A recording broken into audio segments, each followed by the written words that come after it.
What's up, everybody? Michael Johnson here with the Business Choreography Podcast, and I'm excited you joined us today because today we have a very special guest. I'm excited to introduce you to Zach Carlin. Zach is a former 3-time professional athlete turned entrepreneur.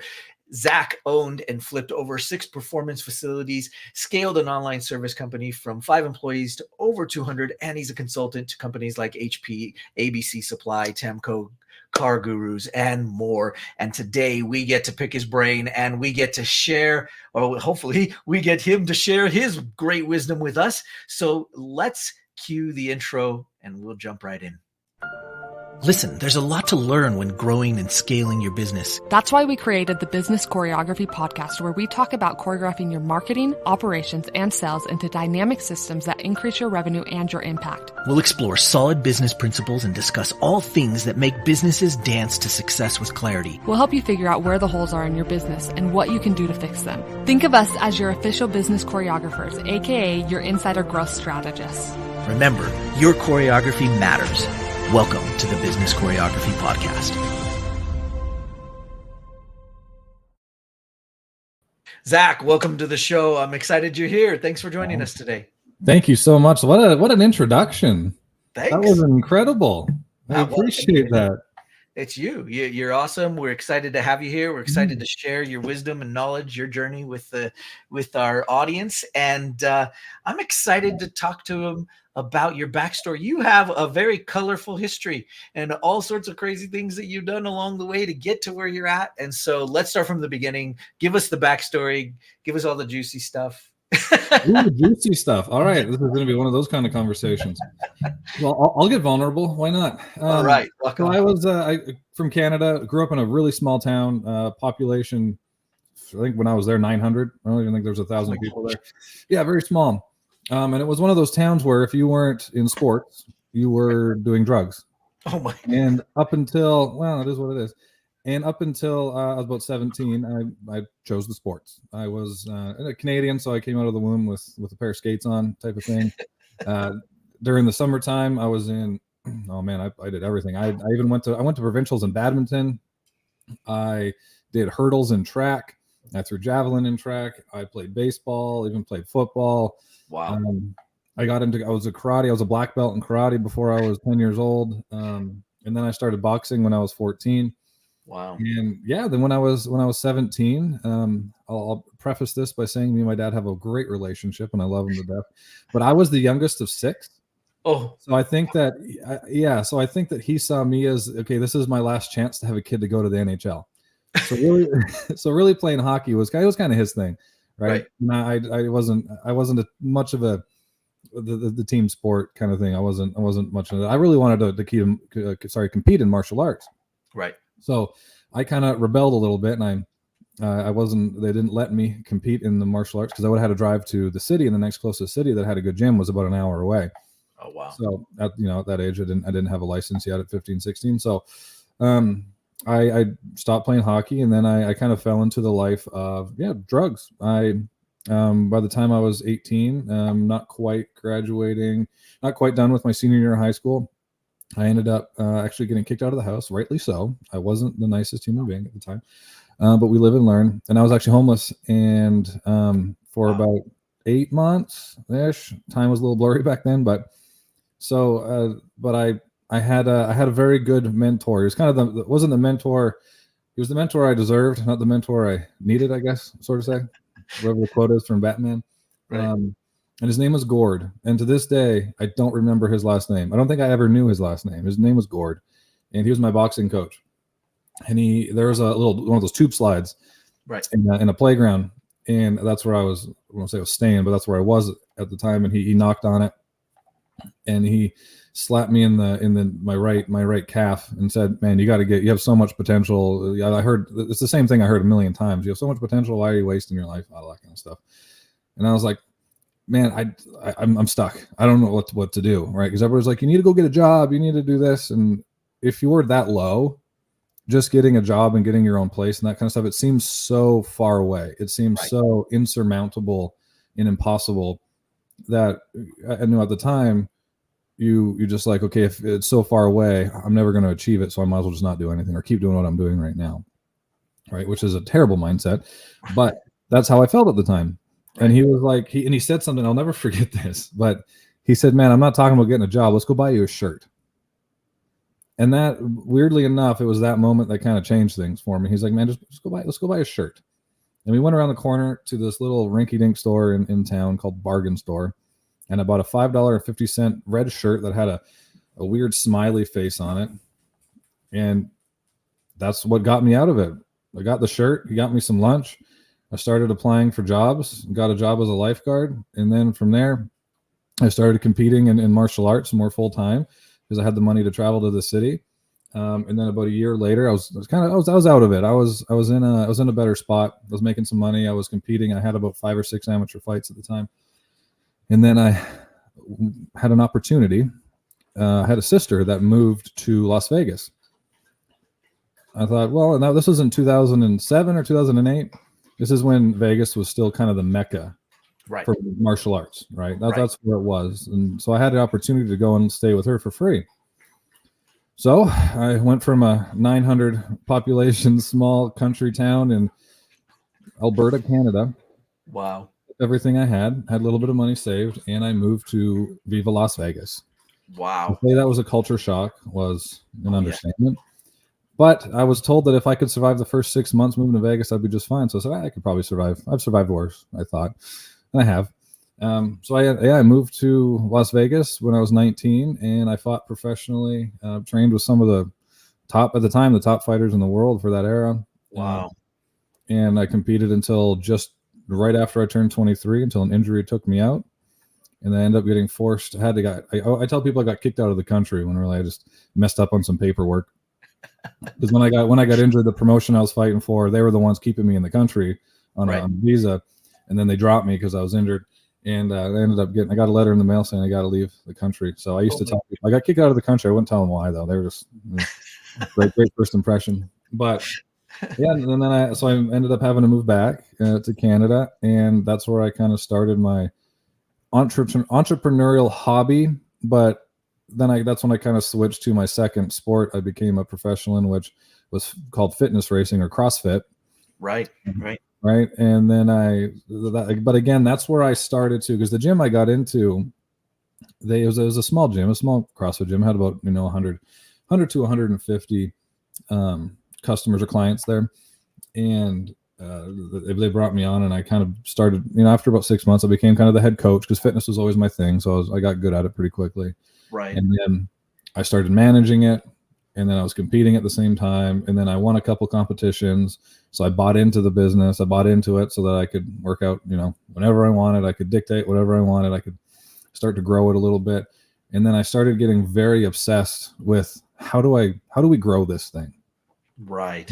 Because when I was trying to recover from working out 3 times a day, that's where my head went, was how can I grow a business? Like this is all so new to me, and also it was nothing that I really thought that I could ever do, because I was just the athlete.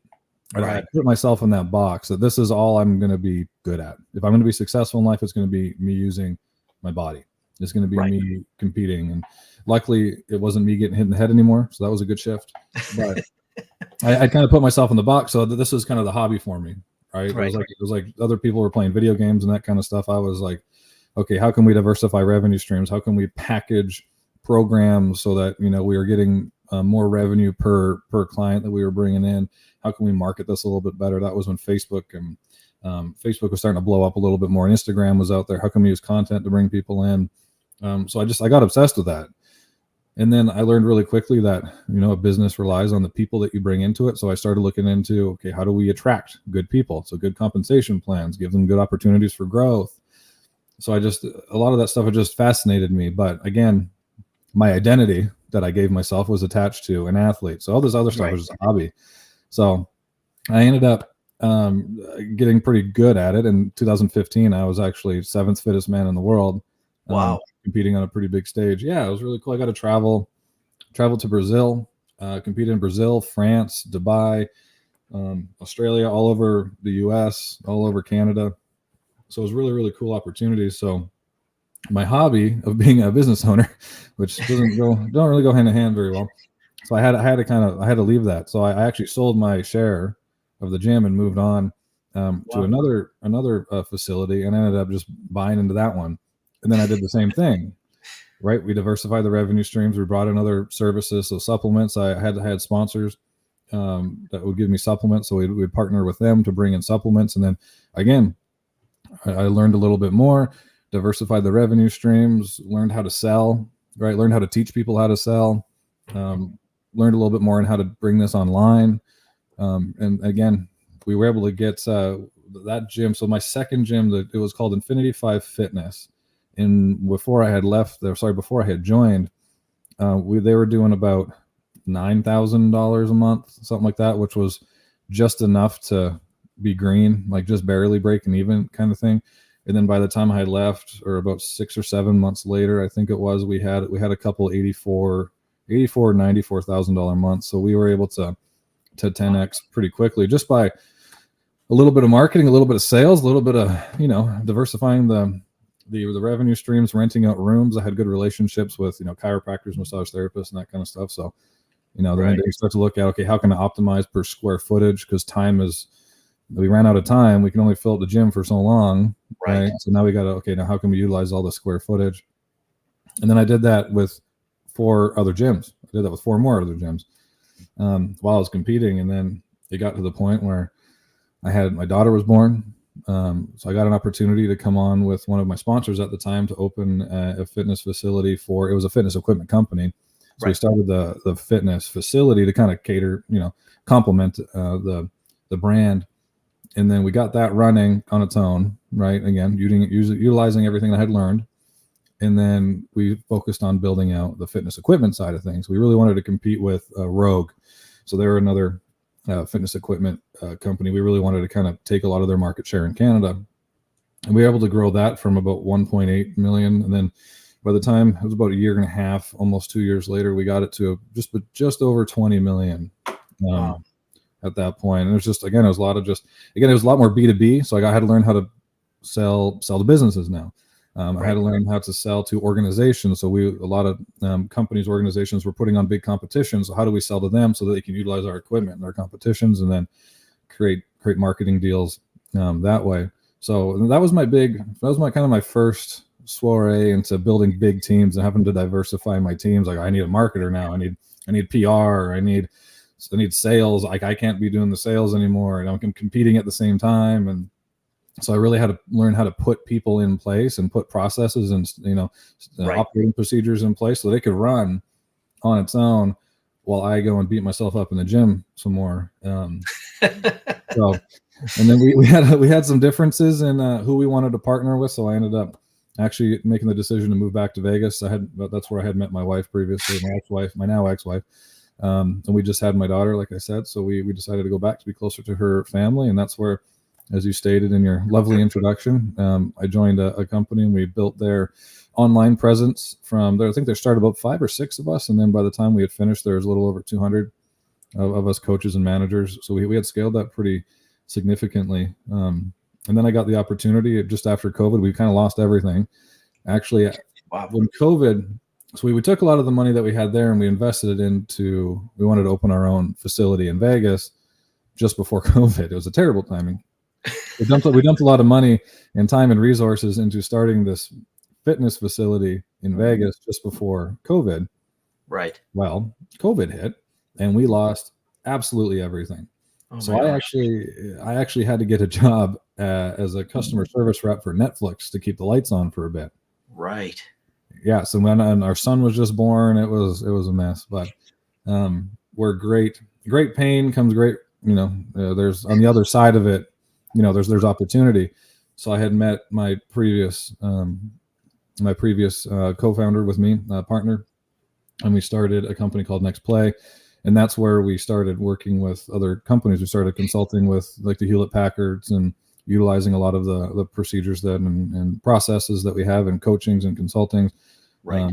We got to work with a lot of really cool companies. And I learned a lot in those first 2 years, just from a marketing standpoint, from a coaching and consulting. How do I take what I've learned and then package it into a framework and then implement it into other businesses that have a very different way of running So then how can I take our framework and not just put it somewhere, but how can I take that framework and mold it so it works in, very seemingly different ran businesses, industries, sizes, like Hewlett Packard. So we actually worked with there's a sister company of theirs called Zerto, and they were $300-400 million company. So I had a pretty big sales organization. So we had to take a sales leadership framework that worked for $50 million company, and okay, how can we tweak it? How can we apply it and make it work for, a much bigger organization? So we learned a lot. And then some core value differences pushed me out of there, or made me make the decision to make the exit and move over to Arkansas.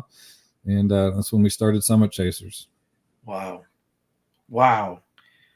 Okay. Well, we don't want to undercut Summit Chasers, so we're going to talk about that in just a minute. Mm-hmm. And dig in. I appreciate you sharing all that. I have so many questions for you along the way, and what a cool journey, and a lot of ups and a lot of downs along the way. I feel like there's a lot of that with entrepreneurs, right? There's just such a winding road, and so many times it's about just kind of rolling with the punches. Mm-hmm.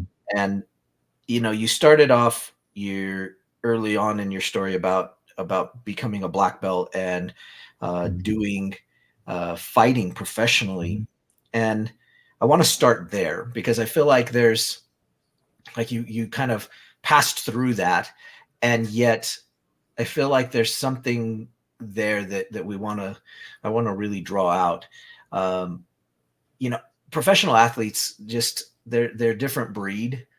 There's a whole different mentality when you become a professional athlete and you get paid to do what you do. Mm-hmm. But I have this incredibly high respect for professional fighters, because you're not only getting paid to be a professional athlete, but you're putting your life on the line every single time you go out and you fight. And like you were saying jokingly, oh, it's better than getting hit in the head. But I'd just love to hear some of the perspective of what it was like to get in and fight, and how you got yourself psyched into doing that. Like, how did you get worked into the place where you could go in and fight and know you were putting your life on the line, and your training and all that stuff? Like, that's just like next level to me. I just don't have a perspective of that. Well, it's true. It's nuts. I think a lot of it was, well, like I had said previous to that, I was in survival mode. I was coming out of, being an addict and homeless and that kind of stuff. So that's what got me out of it. Right. So that's all I'm not gonna say it's all I knew, but it's a lot of what I knew, and it's a lot of what I trusted, because it is of what it's what got me out. Right. So in my head, it was, okay, if I just get really good at this and I do this, I'm going to be fine.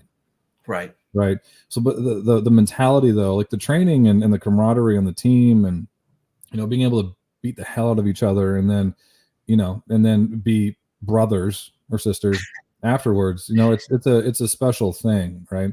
But also to your point though, the shift of a mindset to where it goes from preparation to execution it's different.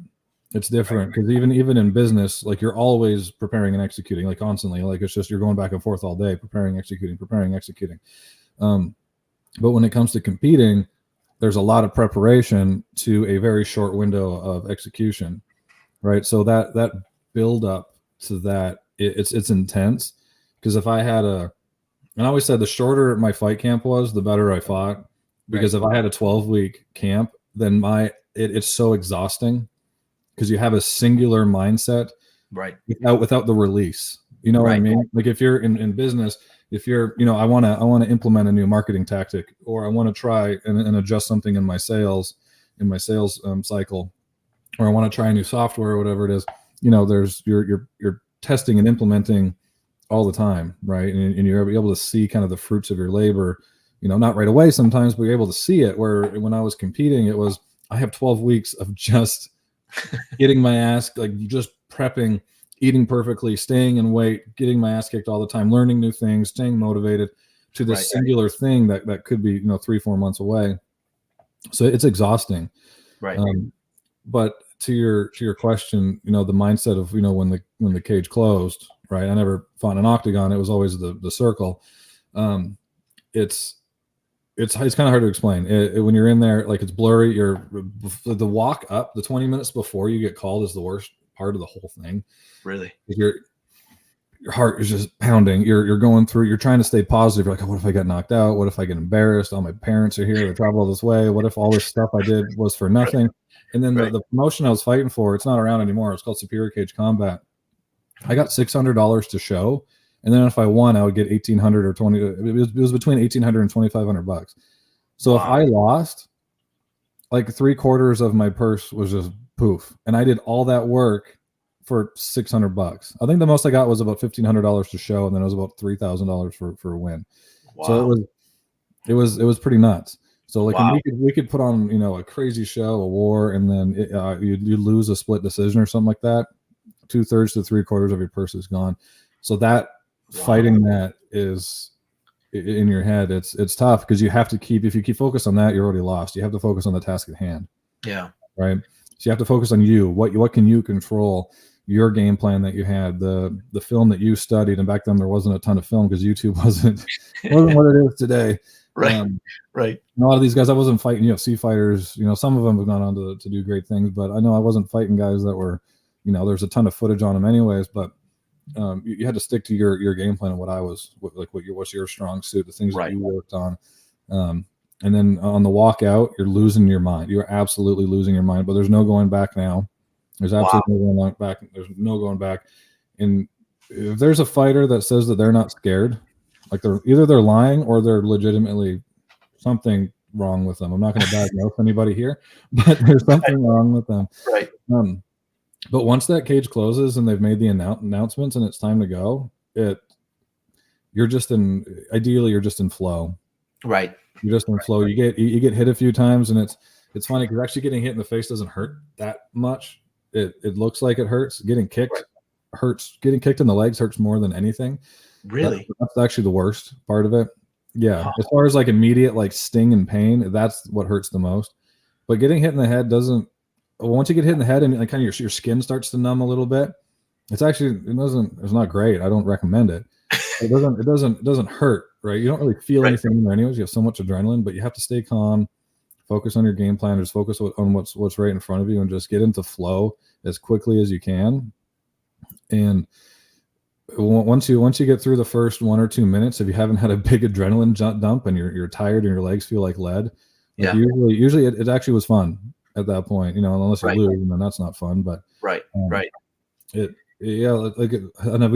seen a lot of fighters get asked that question before, like, what's it like when you're getting locked in the cage with somebody and they're trying to kill your life's on the line?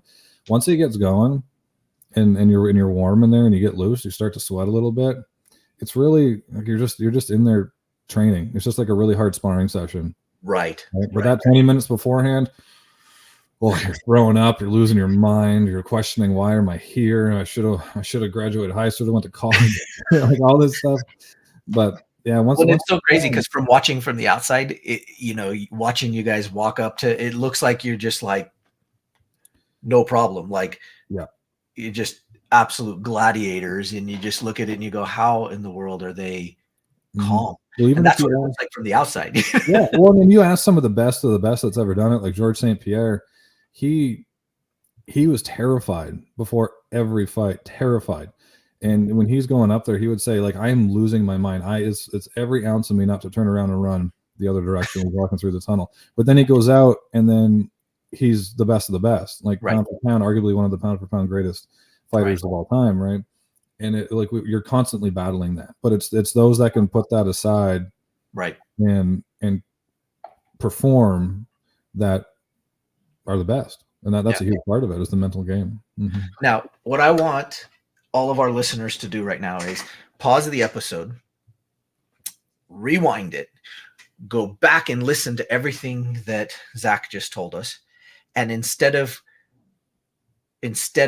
putting in going to a fight, put in running your business instead of that, and realize that is it. Like I don't mean to even remotely compare that in terms of the fear that you have, but I do know that for those that have never been in a fighting ring and will never be, like to those of us that are running businesses and we're doing our launches, and you're, for those of you out there listening and you're about to run a launch and it is make or break, and we either do this or we're going to die. Like that's literally it. No money, no house. We're going to lose everything. And this launch has to work. I feel like there's this moment people hear you and they hear you showing up to this launch, and they think that you're calm and cool and everything's good. In the background, you're just like, oh my gosh, if this doesn't work, I'm going to lose it all, and I feel like there's a lot of correlations. But what do you feel like from those days specifically? Because you've had quite the colorful journey, and there's a lot of areas we could focus in on. But what do you feel like from your professional fighting days that you learned the most? Like, what was the number one lesson from those days that you now use in business on a regular basis? Yeah, that's, oh my God, we could talk about that for hours, but I think the biggest one is like that's a sport. And I think this is with a lot of sports too. But in training, like you want to lose in training, right? Like you want to get your ass kicked in training. You want to try things and it not work out, because if you're not doing that, you're not pushing enough. Right. Like you're not trying enough. So I think in business, and one of my favorite authors, Jim Collins, from Good, in his book, Good to Great, Great by Choice. He has an awesome kind of quote or I guess framework. It's called like fire lots of bullets, and then find what works. And then once you find something that works, you fire the cannonball. Right. So you test and measure a lot. And if you're not testing and measuring, you're not pushing the envelope and trying things and being okay with, like, calculated, like you have to fail in order to, you have to try things and you have to fail, but do it calculated. Like you don't want the failure to be catastrophic. Right. Like I'm not going to go try some crazy move in training and potentially blow my knee out or blow my training partner's knee out or anything like that. But you're still going to try it. Just like in business, I'm going to try these marketing tactics. I'm going to try a new way to, do, paid ads, right? I'm going to try new headlines. I'm going to try new ad copy. I'm going to try new email copywriting, whatever it is. And I'm going to put some money into it. I'm going to try it. I'm going to test all these things. I'm going to bring the data back. I'm going to learn from it. I'm going to find what works best. I'm going to explore that, and I'm going to fire my cannonball. Right. So same thing when I was fighting and training is I would try all these things, because you never know. Like I might have a natural athletic tendency to be better at this. I might have a natural tendency to be like, I was never a guy who was going to like win by, submission or like ground and pound. Cause I'm from Canada. I don't know how to wrestle. Like my only wrestling I knew was I held the door open for Bret the Hitman Hart one time. Like that was, you know what I mean? I got fairly good at it, but it wasn't going to be my thing. Right. So I had to try a lot of things to figure out, okay, I'm going to be the guy who stuffs the takedowns and gets back up. Right. I'm going to try a lot of these things. Right. I'm going to find what works for me, and then I'm going to get really good at that.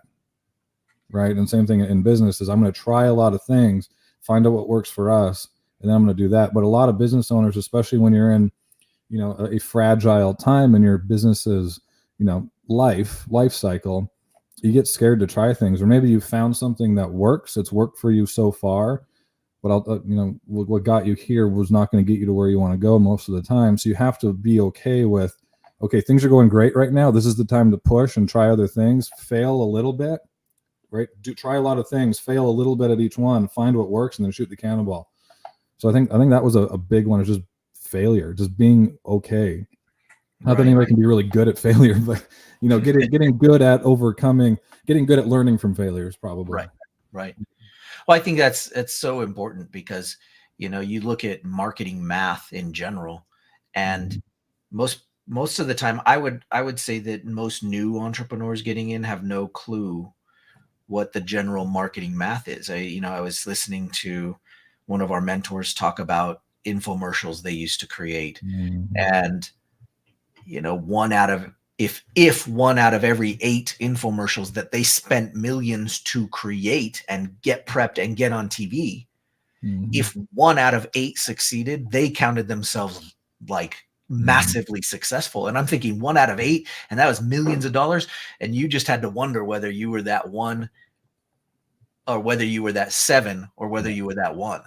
Right. And wow, what a risk, right? Like I'm going to put millions in, and this may fail. and this may not work out. But if I hit just 1 out of the 8, then I'm good. And I think there's a lot of marketing math like that in different industries. You got to know your numbers. You got to know it in paid advertising. You got to know it in infomercials and email marketing and whatever it is that you're doing. And I wonder, did you guys know that at the time? Like, did you know in your fights, did you know the statistics, or were they not doing that type of statistics back then? No, back then it was not like that. I think I'd rather not know. I mean, yeah, well, because again, if I could do some background, like I think, if I fought a guy who had 8 to 10 fights, I had some stats. Yeah. Right. But the thing is, like, we're dealing with humans. It's a little bit different. It's unpredictable. Like I fought a guy. I made this mistake. I fought a guy who had about eight or 9 fights. I can't remember. Not a great record, but I think he was like 4-4, 5-4, something like that. But he had a year since his last fight. So I was basing what I knew of him from a year ago. So you can improve and change a lot in a year. Right. So I was going in thinking like, okay, he's just going to wrestle me. He's just going to try to lay on top of me. Right. The whole time he got in there, and I was like, damn, this guy can kick and box and stuff. And it was a lot. It was different. Right. You can, you do your best. I think with a lot of it is just the fact that you're doing it, you're paying attention to it, and you're getting in a rhythm, and you have your own process of paying attention to the math, right, to the perceived outcomes. Because even if there isn't a perceived outcome, still get in the habit of doing it, measuring everything. Right. Because it's all about mitigating risks. There's always going to be a risk, right? And when you're first starting out, it might be, whatever first thing you try in marketing, it might have a 10% chance or 1% chance of succeeding, right? Yeah. But as you get better at it and you get in the rhythm and you get that process and procedure of testing and measuring and knowing what data to look at, and then understanding kind of what, the market tells you where you're going to succeed at. And, you start to know that stuff better. So it goes from a 1% to now it's 20%. Right. And then you get better at it again. Like, okay, now there's a 50% chance this is going to succeed. You get better at it again. Okay, now it's 70%. This is going to succeed. And then you might cap out at 70%, or you might get to 72%, 72.5%. Right. Like at that point, you get to that point, 0.5% makes a big difference. Right. But it's getting in that habit and getting that skill of being able to test and measure and identify. There's a podcaster, one of my favorite podcasts to listen to, the Diary of a CEO. And he was saying that when he's doing a podcast, he has a button that he presses, I guess, under his desk, and it sends off the transcript to his team. And they literally use AI to, they kind of, take apart what they've talked about already, and they test like hundreds of headlines, hundreds of hooks to see what's going to work best. Right. And then they find what works best, and they use there's an algorithm that they use. I was so interested in it, I just kind of got lost. But and they're constantly testing and measuring what headlines are gonna get the best click rate on his podcast, and he's doing it all the time. He's like, we do this now, and I'll know what works for the next 3 months, and then after 3 months I probably won't know again, but 3 months later I'm gonna know. Because they have that process and procedure of always learning, always testing, always measuring, and then always applying, and not being scared to maybe this 3 months we're going to try something new and it might not work. I love that. Yeah. Well, gosh, I could continue asking you questions for ages. I'd love to know more about your CrossFit times, and I'd love to know more about the process, that you went through to get to the point where you started Summit Chasers. But I do want to jump to Summit Chasers straight away, and I want to talk a little bit about what that's all about. It's your newest venture. It's the new thing that you're up to, and what you and your partner are currently doing. And I'd love to hear more about it and have you share more with us about what you're doing, what you're up to. Yeah, absolutely. I appreciate that. So we really started Summit Chasers. So I have, everybody here knows now, I have a pretty unconventional background, right? And I worked with a lot, and this is one thing I noticed, I worked with a lot of business owners and founders and even, CEOs, whatever it is, that have the unconventional background. They got into it. They started the business because they identified a need, they identified a problem, and they were good at what they did, right? Whether it was in sales, installation, whatever it is, or whatever it is, right? They're techies. They're very good at in their lane. And like, I could do this. Like, I identified a problem, I identified a gap in the market. I'm going to start a business. And then they wake up one day, they're successful. And then they wake up one day like, oh crap, I have an organization. This is different. I can't just solve my problems by innovating my product. I can't solve my problems by getting better at servicing my clients. I can't grow my business just by selling more, which usually is the detriment, right? I can't get better at it by marketing better, because then that's a whole other problem if you can't service the people that you bring in. And they don't, they're kind of like, everything has to work together. And I don't understand the other 7/8 of my business and how it's supposed to run together properly, right? Right. So, and I identified that as a pretty big need, and I kind of got obsessed with that part of it. We call like business foundations, right? Like setting your company up for long-term success, right? So how do I bring in talented people? How do I develop the talented people? How do I, create a goal, and then how do I backtrack that goal to create, a strategic flow and how I'm going to accomplish that goal, and what do I need along the path to get there? So we created Summit Chasers to kind of be that guide, and with a mission of, I think there's about 32 million small to medium-sized businesses in the U.S. There might be a little bit more now. And over 50% of those go out of business in the first, 2 or 3 years, I believe. And then out of those businesses, 80% of them don't see $5 million a year mark, which really isn't that much. If you sell a product with high overhead, like high COGS, high cost of goods sold, that's really not that much. Right. Like that's almost nothing. Like you're barely breaking even at that point, right? Right. So I can't remember where I read it. I'm gonna have to remember that, but I can't remember where I read it. But it was that some of the biggest innovations, some of the innovations that really pushed us forward in a lot of industries came from small businesses. Right. It came from these businesses that had the passion, had the gusto. They could take chances that these other big businesses couldn't take. So in order to compete with a lot of them, they had to innovate. They had to beat them by innovation, or they had to beat them just by working harder, right? Which is getting more and more difficult with technology moving faster, because then that technology is doing a lot of the work for us. So a lot of these innovations were coming from these smaller companies to compete with these bigger companies because they could take the risks, right? But we're seeing a lot less. The statistics are that there's more and more failing. Percentage-wise, there's more and more failing all the time. So we have kind of a mission of, we want to change, we want to put a dent in some of those numbers and create a community where it's a little bit more expected, or much more expected, for small business owners to grow and scale and succeed, instead of it being an anomaly. Sort of thing, right? So that's kind of where Summit Chasers come from. And we have a framework where we start, we got excited because Summit, it's an acronym for kind of our framework. So the S is start with you. So we do a lot of personal development. A lot of these, including myself, I had the imposter syndrome. So, I can speak pretty candidly on that, where we have a lot of limiting beliefs. A lot of business owners do. Like, I didn't get a degree. How am I supposed to succeed? I only know how to sell. How am I supposed to do this? I've never ran a company like this. I'm not supposed to, what are these people doing listening to me? Right. So we do a lot of personal development. So we start with you, and then we work on the U is unifying your team around a common mission or collective goal. So that's where we really work with companies to kind of discover their core values, their core principles, and then unify their team around that, so that you have a team that's all kind of rowing in the same direction, right? And then the M is kind of map out your path. So that's where do you want to be, right? From 5 or 10 years from now, what does your company need to look like in order to achieve that? So what does your organizational structure need to look like? And then we backtrack that to, okay, what do we need to accomplish in this next quarter? And we set very tangible goals. And I kind of attribute that to my my mentor, I guess, Gord, who said, like, I was freaking out because, like, how am I supposed to get a job? My shirt has holes in it. Like, what am I supposed to do? He's like, let's just go buy a shirt. What's the next thing you got to do?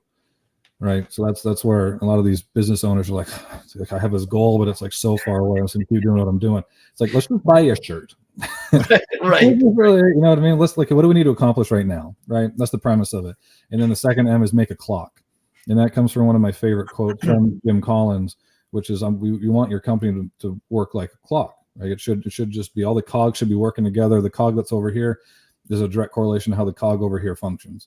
Right. So documenting all your SOPs, identifying leaks and opportunities, creating roles that need to be created, or taking roles out, like making it an efficient machine.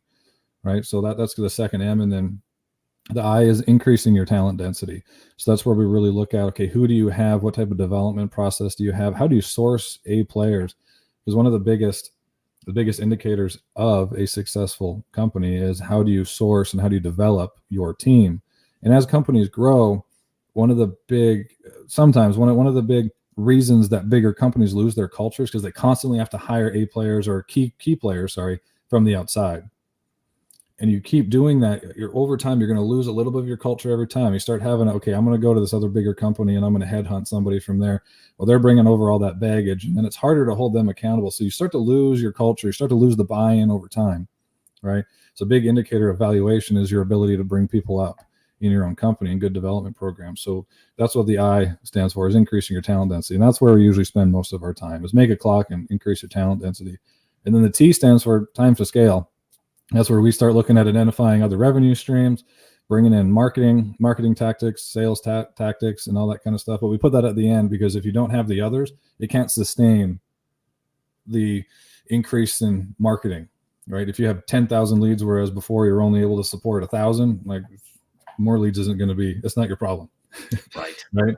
Or more sales isn't your problem if you don't have the infrastructure and people and the ability to bring on good people to support the fulfillment process you need to, fulfill on your service or deliver your product, whatever it is. Right. So that's kind of the premise and the framework that we created over at Summit Chasers. I love it. Well, that's there's so many people I'm sure that are going to be interested in connecting with you and learning more and starting to follow you on this incredible journey you're on. How can people connect with you and how can they get in touch? LinkedIn. I'm pretty active on LinkedIn. I love it over there. Zach Carlin, ZACHCARLIN, and then Instagram or Facebook, Summit Chasers Network. And then we're also got a YouTube channel, Summit Chasers Network, on there. And then that's where our podcast is going to be. We got our podcast coming up middle of December. Nice. We're hoping to get that. Yeah, we're hoping to get that to about 30. I think we're at about 20, but we're hoping to get it to about 30 recorded shows before we launch it in December. So that'll be Summit Chasers Podcast, and we got that going up on anywhere you can listen to podcasts. Awesome. Well, that's amazing. I am so excited to go and listen to the podcast and hear what you guys are doing and be able to follow along and cheer you guys on your journey.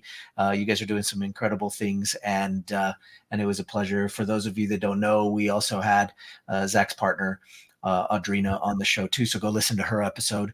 That was super fun, and you'll get to hear a different perspective and a different side of it, so that you can hear both of what they're up to inside Summit Chasers. Zach, before we let you go, do you have any last words of wisdom and advice you can leave our audience with that they can go and run with? Yeah, I think it's kind of to go off, my, like you said, colorful background. And this is one of the mistakes that I had made up until fairly recently, actually, is I didn't give my past experience enough credit to my success today. And I think even if you don't have, the degrees or that kind of stuff, or if you do have a degree, that degree, the schooling, the education that you got there, it kind of overshadows some of the other experiences that you've had. So give the experiences that you've had in the past credit, because if you don't, you're shutting off all the great things that you can take and apply today. So that would be kind of a big one I'd leave people with, I guess. I love it. Well, we sure appreciate you joining us today on the show, and it's been super fun. I know we could keep talking for hours. It's so easy. That's why we ended up here doing this show together. Guys, thank you so much for showing up to listen and enjoy the podcast. As usual, keep choreographing your business, all parts of your business. It's important. Stay focused. We'll see you guys on the next episode. Take care. Thanks for joining us today. Want more business choreography? Check out our website at bizchoreo.com to find out more. And find out how the choreography for your marketing, operations, and sales can raise your revenue and create more impact. Remember, every business needs choreography.